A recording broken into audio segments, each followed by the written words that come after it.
Thank you to the Oakland Asian Cultural Center and UC Berkeley for making this possible. I'm the director of Right Now San Francisco Bay, Right Now SF Bay. We support writers and artists of color in the Bay Area through events, anthologies, and workshops. We have an amazing group of guests today, but they're a small sampling of the Bay Area's rich artistic diversity. On screen, you'll be able to see some of the other folks that have been involved in our workshops, events, and anthologies. This event today is part of our ongoing efforts to build public awareness of Bay Area writers and artists of color and allies. People of color form 60% of Bay Area's population, but we are still underrepresented and misrepresented in the arts. Racism will only end when we can all see each other as whole people. People of color are much more than media stereotypes, and we have a lot to offer. Art should not be a closed club with white gatekeepers. It needs to include all of us to create the society that we all want to see.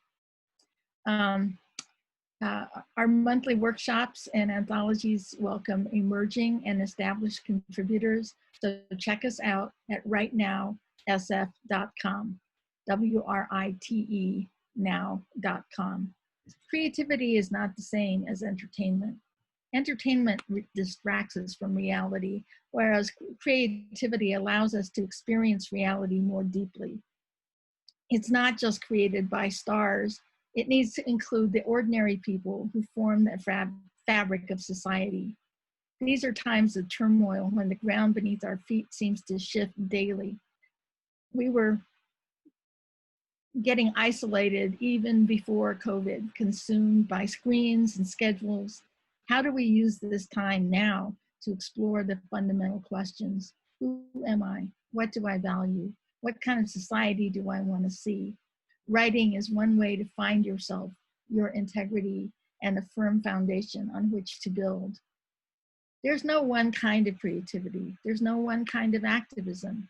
Today, we're privileged to have guests who blend writing, activism, who blend writing and activism in very different ways.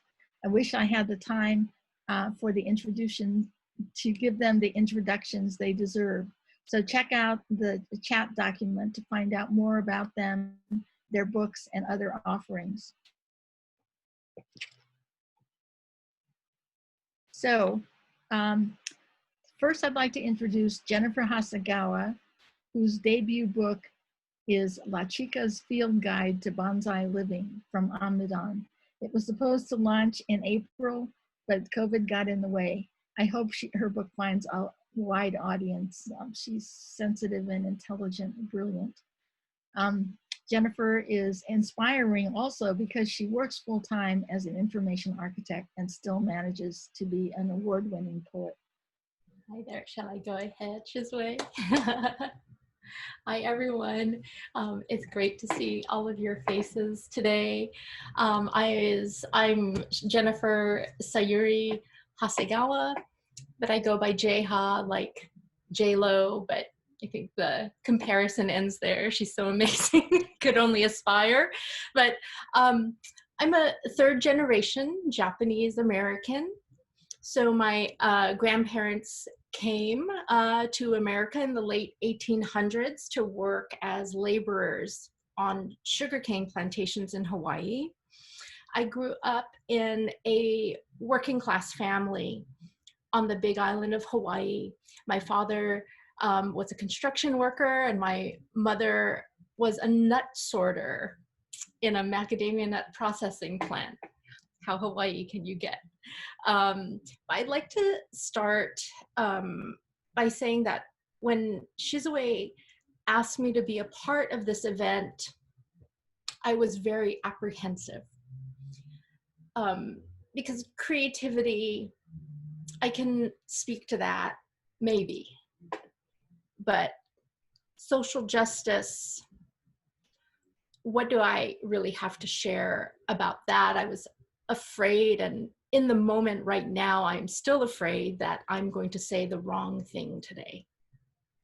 And surely there are more people who have had much more impact in this area than I have. And I'd like to call attention to all of the other speakers who are going to speak after me today. Amazing people.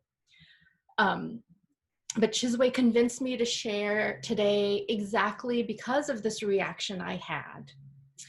I grew up in a, let's be very honest, a pretty racist community in a small town in Hawaii.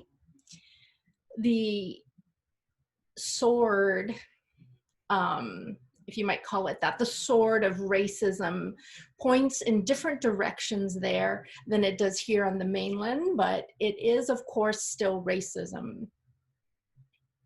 I was bullied there for being too pale. I'd lie out in the sun every chance I got, trying to get a tan. I was bullied for speaking perfect English, this standard American English, instead of speaking Hawaiian Creole English. Members of my family would disparage white people for being horrible drivers. So the racism flew in all directions. And when I arrived here on the mainland, the continental United States, as we call it, the mainland in Hawaii, I saw and experienced even more variations on this theme of hatred, right? I had no idea that people saw me as a horrible driver, and I went from tanning myself to hating me in a different way by using lightening creams on my skin. So the only thing I can find that is encouraging about all of this is that we're not born with these prejudices. We're taught them. And so much of my life has been spent exercising or removing that ignorance from who I am as this pure human being. But because I am aware that the capacity for racism was deposited in me early in life, that entryway was opened right before I was smart enough to know better, I'm still afraid that I'm going to say the wrong thing here with you today, that somehow these demons still live in me and they're going to pop out because I haven't found and extricated each of them. And so in my day-to-day life, I don't often speak to issues of social justice because I just don't do it. But where I do speak to it and allow it to speak to me is in my poetry. My activism is delivered through my poetry, and I use it to serve as a voice, a witness against social injustices. But to be clear, I'm not saying that when I write a poem, all of my prejudices disappear. And it's just the opposite, because when the poetry comes out raw, it serves as a place for me to examine, to acknowledge, to maybe even trace and dismantle, and maybe even atone. And so I'd like to share with you today a few poems that speak to injustice. And in the creative writing workshop that follows all of our presentations, perhaps you may be able to find in your creativity, in your writing, a vehicle for addressing any of your own feelings of fear around saying the wrong thing that may be keeping you from telling your stories that can help us all heal. I believe that this fear gives power to those injustices. When we're afraid to speak, when we're afraid to bear witness to these demons, they win. So I'm going to share a couple of poems now. This first one begins with a scene I witnessed in Los Angeles on the afternoon of April 29th, 1992, so about 30 years ago. And it documents the moment when everyone on a bus I was riding on coming out of South Central LA understood that a not guilty verdict had been delivered in the trial against 4 Los Angeles Police Department officers accused of beating Rodney King. The beating had been filmed and broadcast widely to the public. The footage showed officers striking King with their batons 56 times. And again, this not guilty verdict was delivered. The poem is called Villanelle on Los Angeles, 1992. She was half his size, but her arm was light years long. He was straight-backed and strode in never-been-wet boat shoes. How his feathered honey hair jerked when schoolgirl knocked him down. Dookie braids escaped gravity on her head, made strong by the verdict of 12 strangers. No change of venue as her fist to his face broadcast the news light years long. Our heads bobbed against hazy bus windows all along the route from Slauson to downtown. But as her fist flew at McClintock, we all knew that schoolgirl knocked him down. The driver whistled low and switched his radio on as the motor moaned to dams, signaling corner coups that would reveal a city, burn down blocks light years long. Shopping carts rattled, careened unboxed TVs sidelong.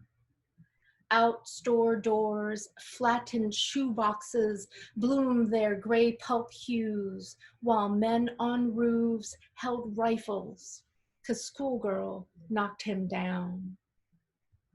Hair trigger, DUI, orange juice, and truncheon wrong into law of brick and fire.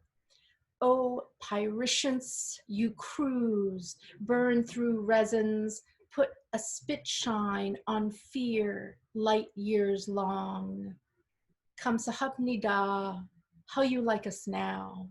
Schoolgirl knocked him down. And I'd like to close my portion of the presentation today with another poem. It is one I wrote based on a trip we made to Tucson, Arizona in January of last year. We visited the Tohono O'odham Nation reservation. They convened a human rights hearing for the United Nations expert mechanism on the rights of indigenous peoples in the context of borders, migration, and displacement. And this poem is rooted in testimony I witnessed at this hearing. The poem is called Flaws. He glowed wonder when he saw the ground giving them up. Waxy skins peeled back, revealing brown gleaming in borderland sun. He thumped the globes for answers, heard rustling in low-hanging mesquite, and in the stillness in between leaves, lowed the heart's acknowledgement. For this he thanked, grasped, and plucked in a good way. So happy he would have floated off if the antler palm hadn't snared his shoelace and escorted him back to his truck. At checkpoint, uniforms smashed everyone with hammers. looking for kilos of cocaine growing in gourds. Flaws in the mind are replicated on the land.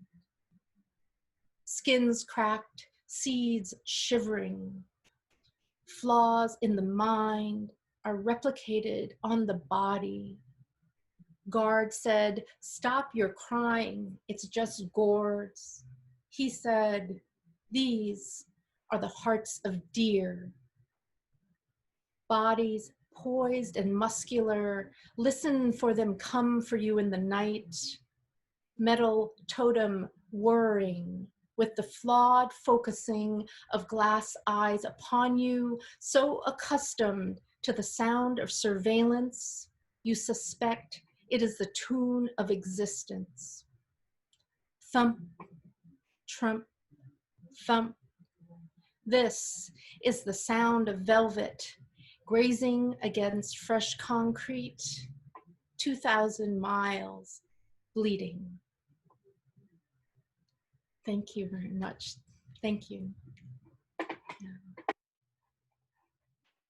Jennifer, I have to say, your poetry is amazing, and your sharing was also amazing. I learned things about you that I didn't realize. And as one of those people, Asian and American women, who taught myself to talk loudly and act and be visible so that I wouldn't get shut out in corporate meetings, I'm sort of the opposite, and I have the scars. I wear the scars. It is hard to be an icebreaker. It's like being a trawler breaking through pack ice, and I lots of times walk down the street going, so where are the rest of us? Where are all of our voices? I know that every one of us has a story, and why are we silent? So thank you, Jennifer, I understand more now where the power of your poetry comes from. But I also wonder about the power and the poetry in every one of us out there that are silent now. And, we all need to speak up. So next up is Dennis J Bernstein, who is best known for his daily KPFA news magazine, Flashpoints.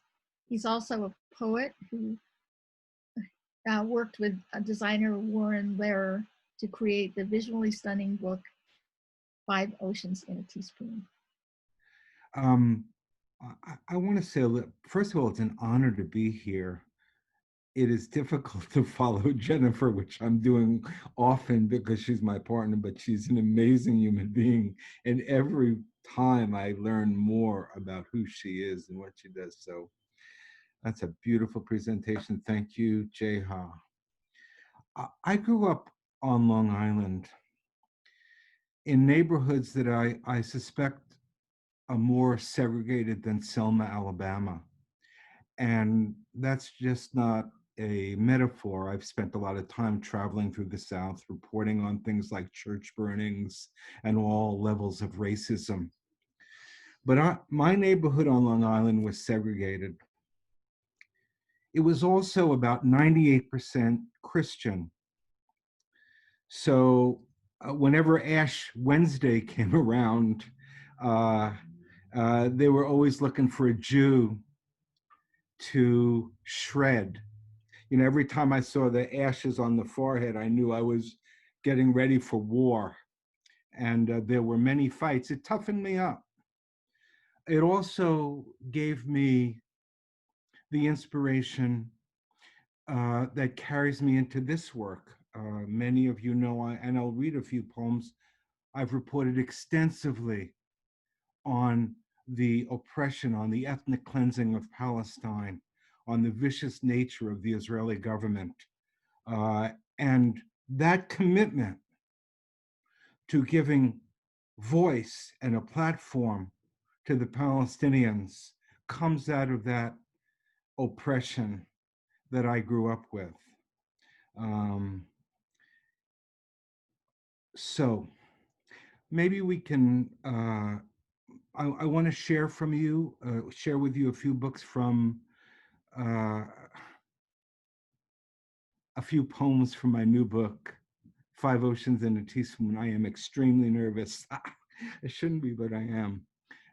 I work with Warren Lira. He's a genius, artist, animator, visionary. We've been working together for 40 years. This book, Five Oceans, started 40 years ago. It's beautifully done by Warren, and also he has helped to create animations with music. And I would like to share a couple of those with you now. And I think what we'll do is we'll just play them in a row. Equal Time, Police Brutality on Steroids, that's for Michael Stewart, and The Heart's Temple, and that's Love for All of Us.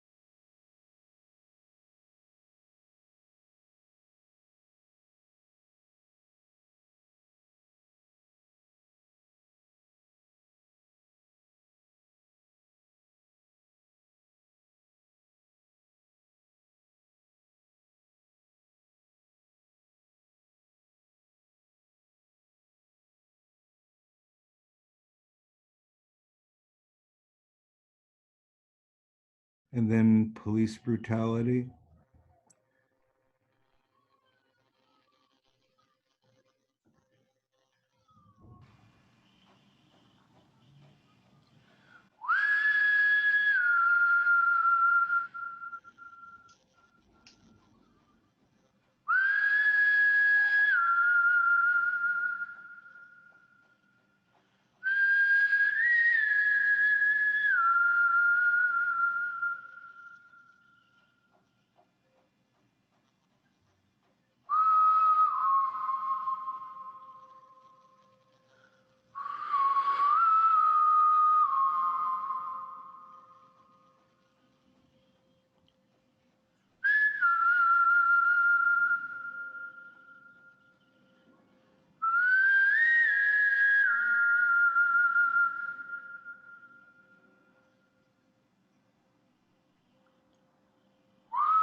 Police Brutality, and next, The Heart's Temple.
Thank you.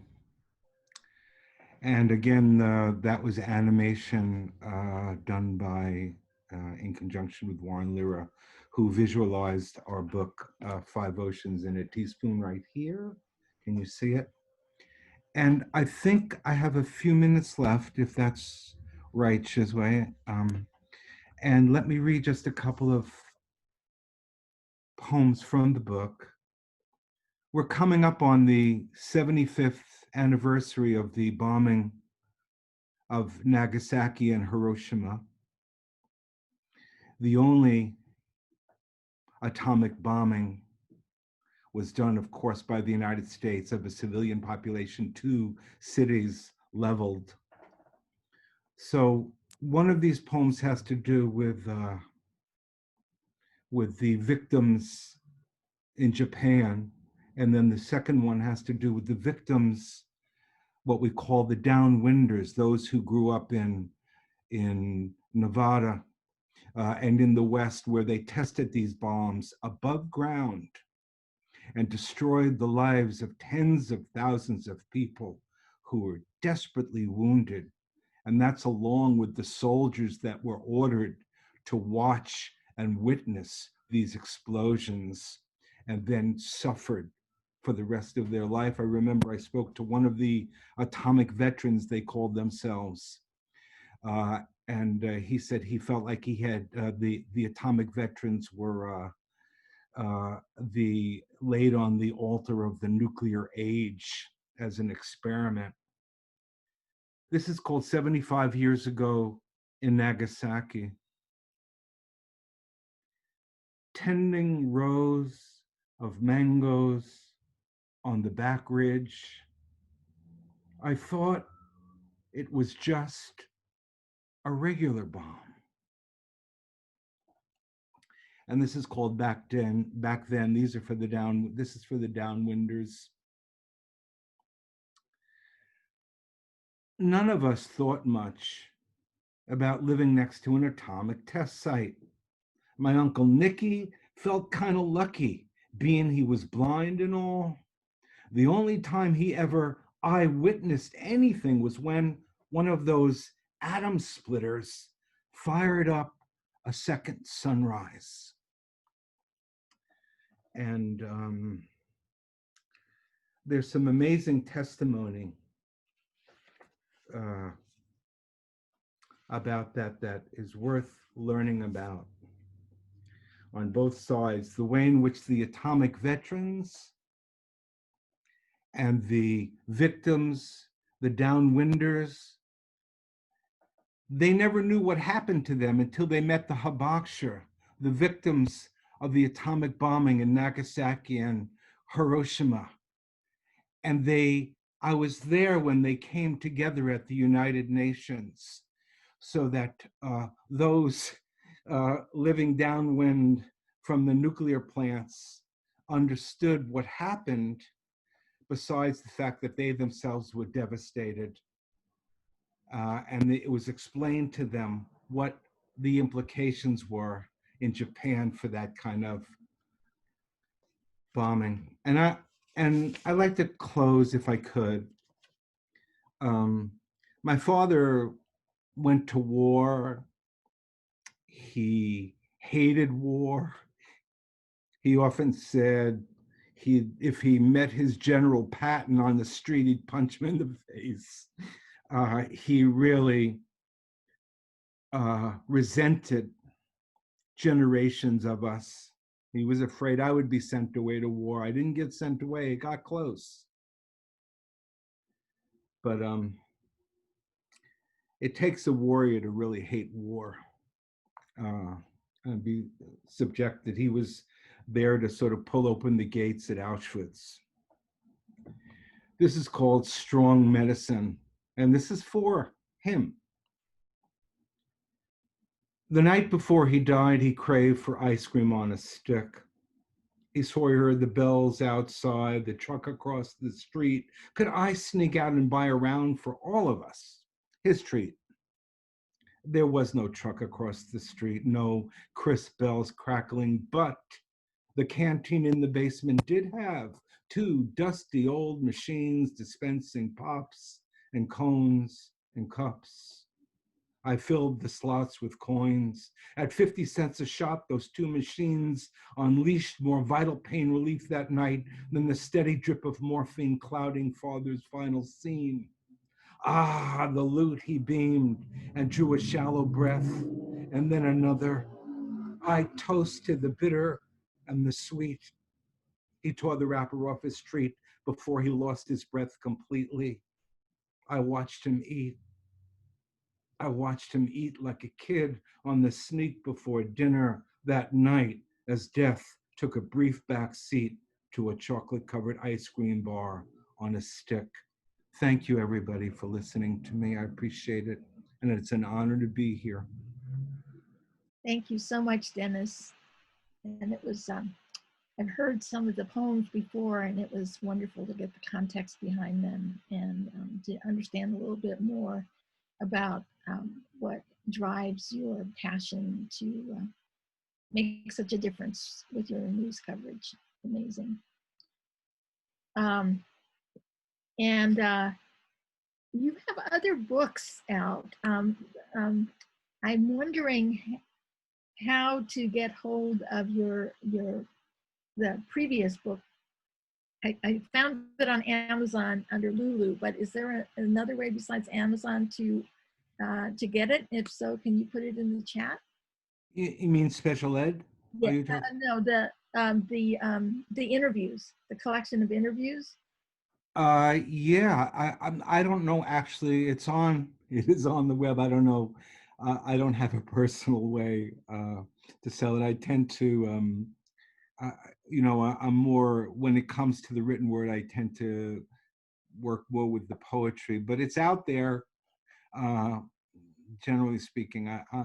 You know, it's a book of interviews that sort of I did over the last 10 or 15 years with some extraordinary people. And it has a beautiful, it is such an honor. Mumia Abu Jamal wrote the preface. I didn't know he was a fan of the show. What's the name of the book? What's the name of the book? What's the name? Oh, it's called Follow the Money. I don't know if you can see this. Follow the Money. It's also listed in the presenter bios document as well. Okay. Okay. Thank you. All right. So now we have Robert Kikuchi, Yngojo, and Nancy Wang of Eth-Noh-Tec. They have a distinctive style that has earned them national and international acclaim. We'll start with a video of their folktale, Monkey Moon. Yes, the human species. What should we ever do about ourselves? Well, we just need to be aware and alert. Smarter. Yes, and wiser. And more loving. And practice good inspiration and leadership too. Yes, leadership, very important. I mean, we ourselves have to be good leadership. We ourselves have to be good followers. But what if? That could be troublesome. Indeed. As in this story from Tibet called Monkey Moon. Ngamo, ngamo, ngamo, ngamo. Once upon a time in the land of Tibet, one night, a golden full moon shone upon a beautiful forest with a beautiful pond. Oh, the pond was so smooth, so crystal clear, that the water's surface was like a big, bright mirror. And beside this shining pool stood a towering tree, and that was the home of a band of monkeys. Chit-chat-chitty, chitty. Now, high in the tree, to the pond below, the monkeys looked and saw, something aglow. Look down there, a golden moon. I wanted the monkeys croon. The moon, they screeched with glee. When suddenly a voice said, "That's not for you, it's meant for me." Who? It was their chief, their almighty king, who ruled over these monkeys and everything. That golden moon is mine alone, and I command this from my monkey throne. I want it now, not later, not soon. Go get it now. Go fetch that moon. So the monkeys lined up in numerical fashion. They saluted their chief with patriotic passion. We'll fetch the moon for you, dear chief. If that's what you want, we'll be your thieves. So one at a time down a long, thin branch, each single monkey took a chance. Oh, but each monkey stretched to fetch that disc. Oh, but each monkey failed, though it put its own life at risk. For the tree was too tall and the pond far below. An impossible task for any monkey, you know. But the king was angry. He jumped up and railed. "That's not how you do it. grab hand to tail.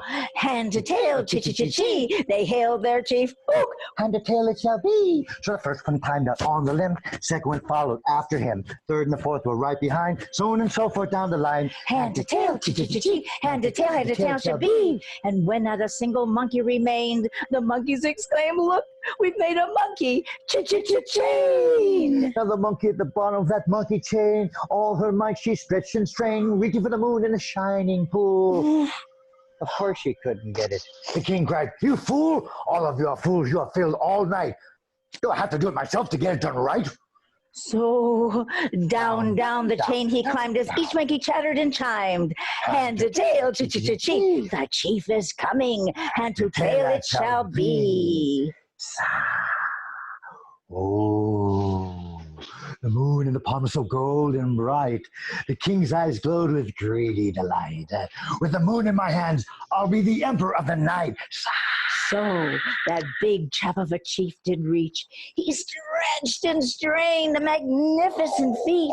All the monkeys cheered their big chief on as he bobbed up and down towards that moon in the pond.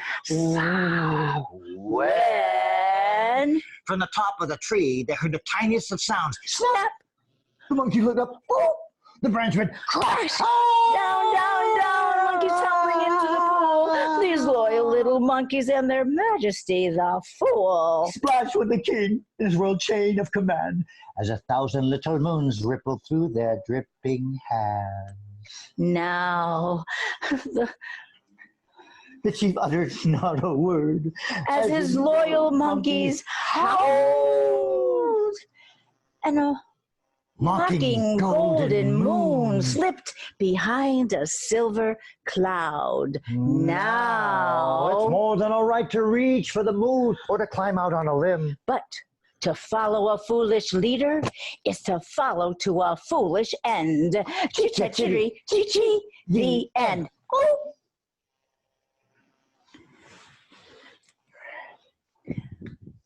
Hope you enjoyed the show. We are Eth-Noh-Tec.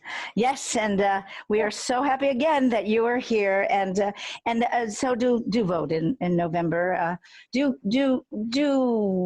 Let's all be wiser about who we choose as our leaders, and also have more wisdom about how we ourselves lead as well.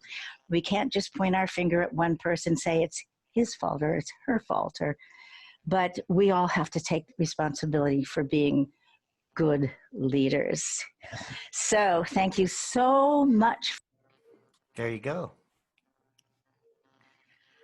All right. Thank you. So that's one of those pieces of, we probably have about 100 folk tales and that we perform, and we usually choose tales that have something to do with the values that we believe in and the values that we think we need to share and make more obvious as time goes on. So although the stories, and we do both traditional Asian stories, folktales and myths, as well as stories that speak to the contemporary Asian American experience. Now, when we look at folktales, they've been around for thousands of years. They are great metaphors to poke at the powers that be, but it's a metaphor. So people can read in a lot of meaning to these things. Some of the stories deal with racism, other times with environmental impact, because the plight of the human condition, fight the power has been going on since day one. Mm-hmm.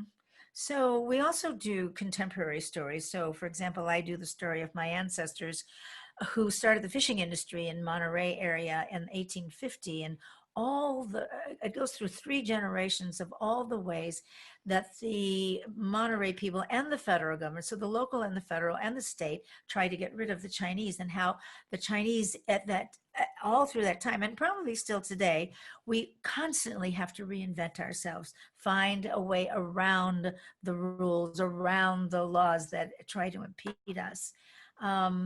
Robert also has a story about his mom's immigration as a 5-year-old, and what it took for her to feel finally welcomed in this country. I'll show you the picture. So we have a book of it as well. But it's called A New Pair of Wings. And it actually blends my mother's experience coming to America, not speaking English, and trying to deal with the kids making fun of her brown skin and not speaking English. She spoke Filipino, one of the dialects, Visayan. But the reason it's called A New Pair of Wings because it blends sort of a mythic story of the star maidens from heaven, and she always wishes that she could have wings to fly. Well, the metaphor really is about taking flight between two worlds and making resolution that if only she could have a pair of wings, she could fly between the English-speaking world and her native tongue. But the story is really actually magical and true, that there's a butterfly cocoon that's brought into her kindergarten class, and when it finally comes out, it's what allows her to be accepted by her classmates because she used her first English word, look. And they were all so excited that she could speak that one word. But it's a very magical piece. But you don't have to be an immigrant to experience the kind of prejudice, subtle and not so subtle. I grew up in the South and then in Chicago, always in a very white neighborhood. I went to a college that was mostly white and graduate school that was mostly white. I've always lived in a white community. And so I was like the ultimate banana, which is yellow on the outside, but white on the inside. And Robert, however, raised in Concord, California, that wonderful cultural mecca of the Bay Area. Fortunately, though, we had a very small Asian community, one Chinese restaurant, if you can imagine that, but also I was part of the Japanese American community that we would call the JA Club. And also, since I'm Filipino and Japanese, my mother was in connection with a lot of the Filipinos in Pittsburgh area, and actually worked a lot with Philippine folk dances and traditions. So I always had a blend of the Pan-Asian world in me. And of course, when in the 60s, the civil rights movement really bloomed, it was all the more reason why we needed to celebrate who we are and the diversity of being Asian American. So I think, in terms of how and why we chose to do this work, not only as artists, but as social activists, we were able to combine the two through storytelling. And it's a wonderful community. We feel very supported by this generous global community of storytellers. But also we feel, for me, my parents were always kind of like activists. My mother always took in stray boys and raised them, and she was a nurse. And my father was always a neighborhood, he was consul general from China, and then he became part of the Chinatown in Chicago eventually, and felt that Chicago's Chinatown was dying, and so he actually brought it back to life by building nonprofit housing to bring people back. And so it's always in my family that we were to serve. And in my upbringing in Concord, even though it was a white environment, my parents were very active in the Asian community. In fact, my father, a Japanese American, was the president of the first Filipino American club. And so it was just great to us have this blend of community. And also during the 60s, my father used to be a boxer, and he always watched Monday Night Boxing. And so when Muhammad Ali, did his thing and changed his name to Muhammad, my dad was rooting for that guy. And actually, an early form of activism, my dad was a doctor, and he was against the Vietnam War, and he was actively writing deferments so that the young boys and the young gals that he brought into the world, into the living room, were not going off to their deaths in Vietnam. So we always learned that there was, that we have to do what we can. We have to keep our ears and our eyes open because the world needs to change, and we need to change it for the better. So, it took a lot of work for me to not be a banana anymore, but certainly our work has really boosted that part for me by taking all Asian American content. So I think that it behooves all of us to continue expressing ourselves in terms of our pride of who we are, especially at this COVID time when all these terrible, prejudicial, violent acts against Asian Americans because of you know whose name, who we shall not say, has been calling it the China virus. So I think as artists, we have to do this kind of work even more, even though we lost 27 gigs this spring and summer. And I think we are struggling to do this online stuff. You guys are so great at being able to do this. But we have to continue no matter how hard it is. Yeah, in our touring life, in normal times when we would tour and go to all kinds of communities in Beaumont, Texas, or Amherst, Massachusetts, all over the United States, small communities, when we would show up on stage, it was one way that we could show that this is what Americans look like, and we are a blend of East and West. I remember going up to Alaska, and when we started to start a story of Philippine folktale, the little boy raised his hands. I'm Filipino, and it was a way to verify that his culture is valid, and we've experienced this many times, and even cross culture. Like Dennis, you were talking about the hibakusha and the downwinders. We did a story called Takashi's Dream about a hibakusha atom bomb survivor, and when we told that in Utah, some woman came up and really appreciated the story because she was from the downwinder community, and one of her statements was, "When will the horror stop?" Because at that time too, there's still the buildup of depleted uranium and a lot of the weapons that were being developed that were nuclear poison. Yeah, and the story is really about his journey to forgiveness. Shizue, I don't know if we're up time. We didn't keep track. Should we? Okay. Okay. All right. Thank you. Thank you for doing this. Thanks, very everybody. much. Well, thank you. And I think it really makes me realize I want to see more of this, not just people's creative work, but the story behind it, because I think it really makes the rest of us realize the passion that it takes and the experience that it takes. It's not easy to be a creative person. I could listen to you for the next 2 hours about the nuts and bolts. I wish we had that time. And, hopefully we can have more opportunities to hear from you and all the other brilliant folks out there that just don't make it into the mainstream media. Anyway, our next guest is Avata. She is a force of nature. She's a poet, a musician. She's a DJ with weekly shows on KPFA and KPOO featuring words, jazz, and world and Latin music. We're going to begin with a performance with her band, Modupue.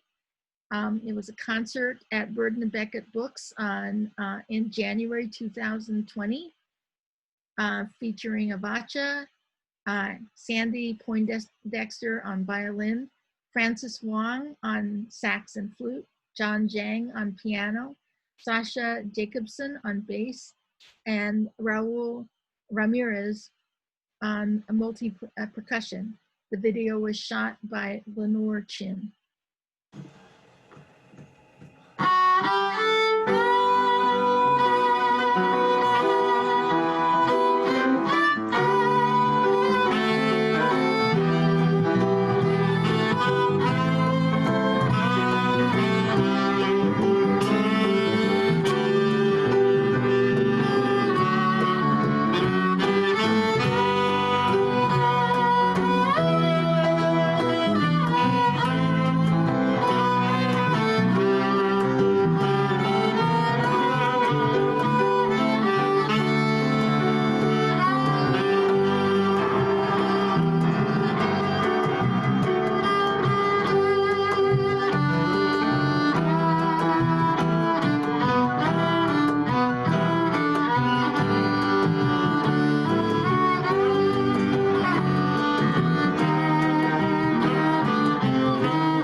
we have been here before. We sang in the face of the Klan and danced with feet all bloody on the decks of slave ships, on the longest walk, on freedom marches, in jail cells and concentration camps, oops, ghettos, that we're supposed to call home. We know this place, the concrete jungles, the reservations, a curse of and by the uncivilized who have forgotten the healing beauty of grass and trees and the gift of clean water to drink and have lost their ability to love. We are familiar with the senseless mayhem of perpetual war, the addictive lust for power, the intoxication of bloodlust, and those who prefer the inhumane sacrifice of their souls as they try to steal ours. Yes, we have been here before. We know the hanging tree, the rope, the rape of our bodies, our cultures, the theft of our songs and our children. We have swam through the slime of misogyny. We have been here, we know. We know racism, greed, and stupidity have no conscience. And it's only a matter of time for the insatiable self-destruct before they devour each other. We've been through it all before, and we can get through it all again. We just have to be careful, very, very, very, very careful. The madness of this narcotic is contagious. We must not get drunk on the stench of this poison. We have too much work to do. We must turn this suicidal drug into fertilizer and let our tears fall down on deserts, glaciers, and jungles, and run down the face of good-hearted people everywhere. I cry, I cry, I cry, I cry, and I cry, and I cry, and my tears come like a waterfall, an unending waterfall for all the victims of civilization. We have been here before, and together we can heal. I know we can. Can you say it? Come on. I know we can. I can't hear you. I know we can. I can't hear you. Come on. I know we can. Say it louder. I know we can. I know we can.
Thank you so much.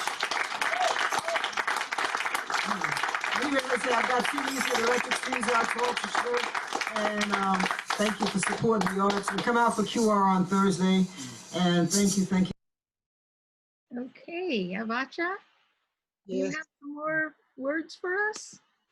I'm honored to be here with all these wonderful folks. What can I say? I mean, Nancy and Robert have been some of my heroes since the Civil War, and Dennis is always brilliant. And, you know, Jennifer Hasegawa, I'm just meeting you, and I'm so honored to meet you because you are, no joke, serious. I don't remember who it was who said at the very beginning about they only saw my face at the very end, you know, of this thing. It's not the full screen. I'm a theater baby. My mother and father were both dancers, and one of the best lessons I learned as a little girl from Poppy was that the only real star in the show is the show itself. And so it's never been about a me-ism, it's about a we-ism. And the we-ism in this case is music and poetry and the arts is my life. It's what I am. And it's not the face, it's not the body. And I'm from New York. And I was glad that Dennis was talking about the segregation of New York, which, you know, people always think about this great international melting pot. Well, the part of New York that I'm from may be closer to that, but it was segregated people of color and the other. So it was like Black and brown folks from the Caribbean, Black from the South of the Americas, Black from, Chinese from the Caribbean, There were Samoans from the Caribbean. You go to a Chinese restaurant and get soul food, a Dominican restaurant and get Chinese food and what have you. But it was people of color and nobody else. Anybody else was the enemy, and for those people that they were talking about earlier, beating us half to death. So that's what I grew up with, and I've always been comfortable with that. Why I do what I do. I do what I do because that's what I knew. From the time I was a little girl, I was basically a weirdo, kind of a shy, introverted kind of kid. And as a result of that, I got beat up a lot. I didn't care much about anything that you were supposed to care about as a little girl. I cared about music. I heard music in everything. I heard music in poetry. I heard music in squeaking cars in the streets. And that made me very strange. I wasn't interested in jump rope or any of that kind of stuff. I wanted to hear jazz. I would hang out in front of places where they have Chinese opera going on because it was all about the sound and the music that turned me on. And contrary to the popular myth, all performers are not performers because they love being on stages. For me, it was the art itself was almost like a religious performance, and from the time I was a baby, there's something magic that happens.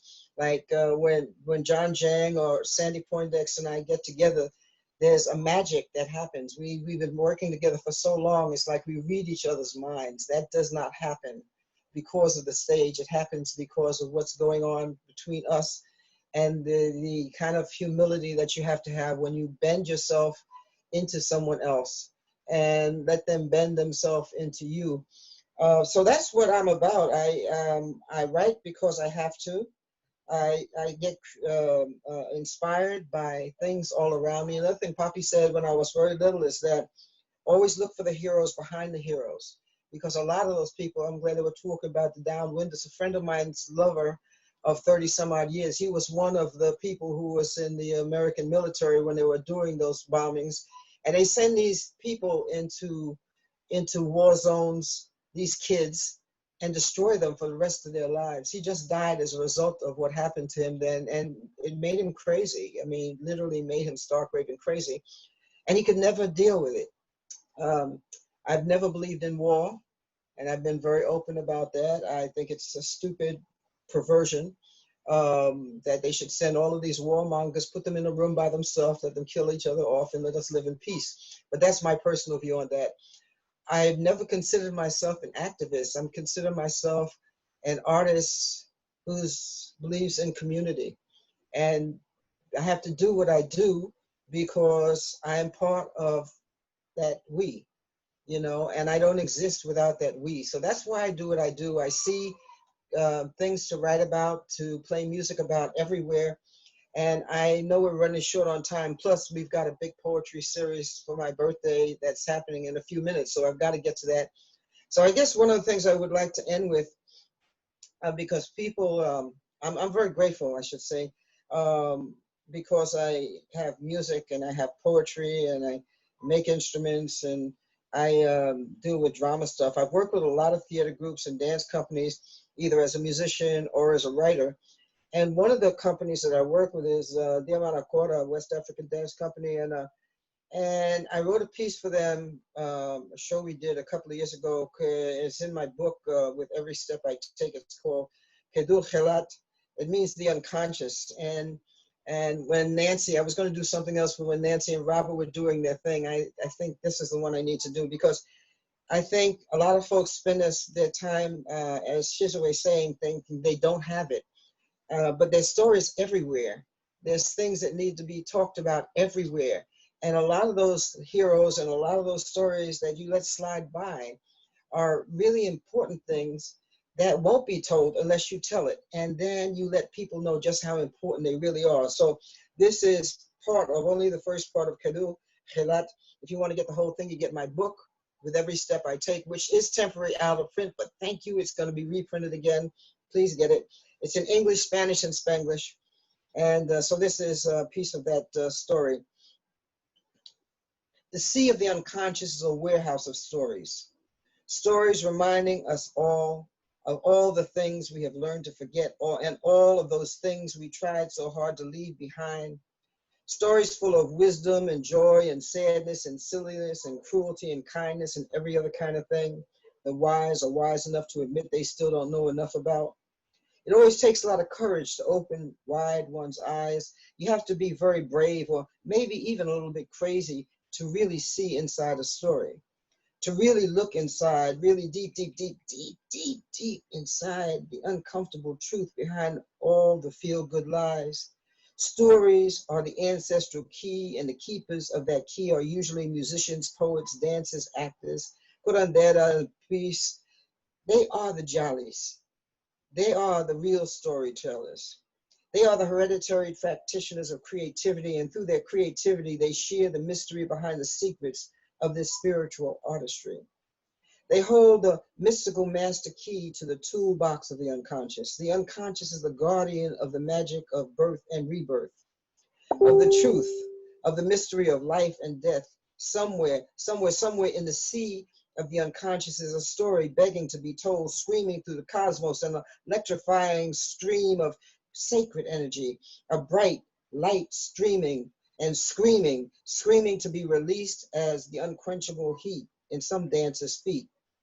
And right this minute, it's singing to me, clamoring to give me permission to share that vision with you. I can feel it coming through. I can feel it coming through. I can feel it coming through. Can you?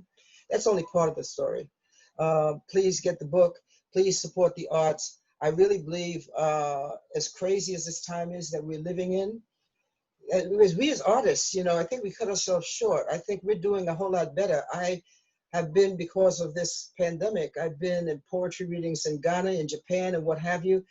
And that part of this pandemic is sort of pulling us together. I hope we don't forget that after they find some kind of mysterious vaccine. But please support each other, be kind to each other, and don't forget to find the beauty in the difference. Stop being afraid of the difference.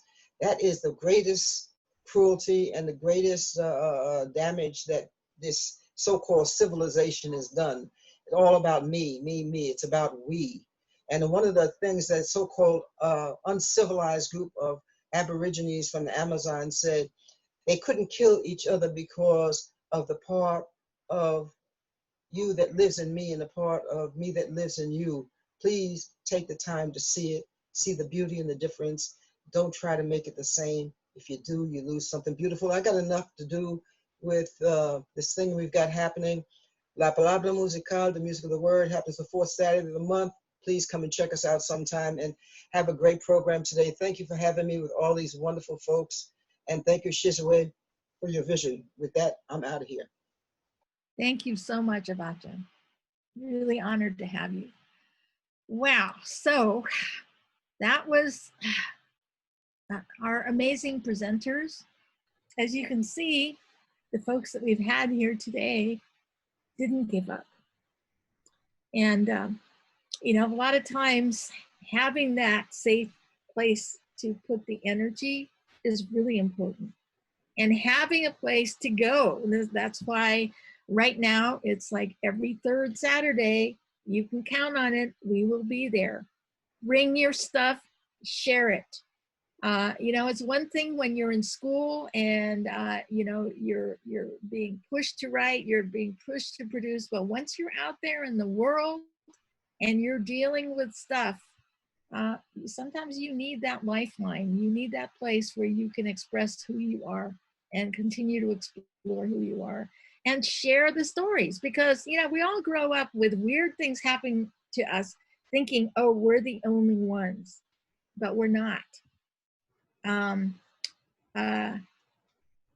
think like Dennis's story about Easter, at that time, when I was a kid, I lived in a segregated suburb of Baltimore called Dundalk, and all the kids I knew had dads with steel-toed boots and lunch buckets that worked at Bethlehem Steel. And, come Ash Wednesday or Lent, the stuff would start.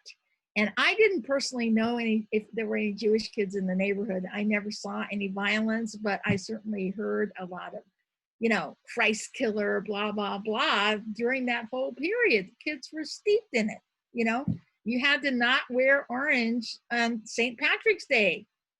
So there's all of this stuff, and it goes against, and it's for the perpetrators as well. You know, it's the human condition. It's a natural thing for kids to be loving and open and trusting.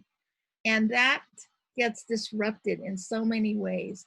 And part of it is we need to unpack all that stuff. What happened to us?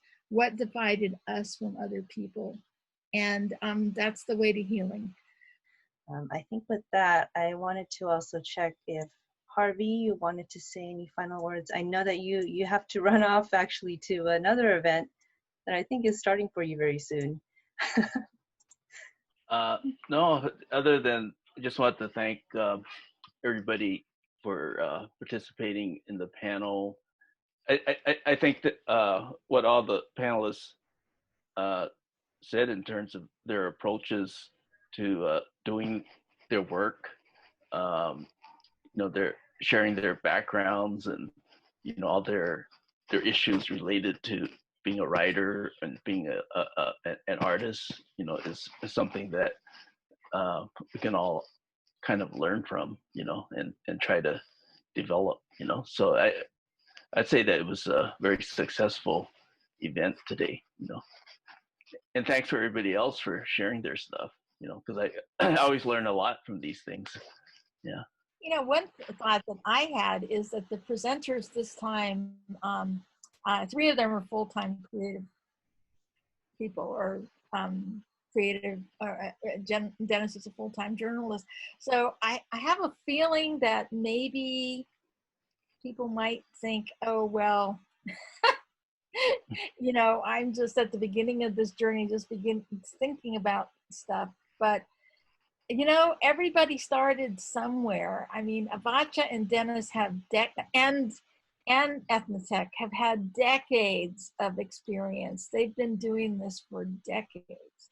And, you know, I think we're at one of those times again where people are, it's a new generation of folks, and there is so much to be done and thought about and shared on so many levels. So all of your voices are important. Don't ever feel discouraged, you know, or that my little voice or my experience doesn't matter. It does. It's all of it. So. Thank you for those words, Shizue. We are now slightly past our time together. So once again, thank you. Thank you, Shizue and Harvey, for partnering with us at Oakland Asian Cultural Center. Thank you so much, Robert, Nancy, and Dennis, and Jennifer, and Avotcja. Thank you, all of you, for being with us here today. Hopefully you have at least one contact if you wanted to reach out to any of us after this. And yeah, let's stay in touch and let's keep sharing our stories.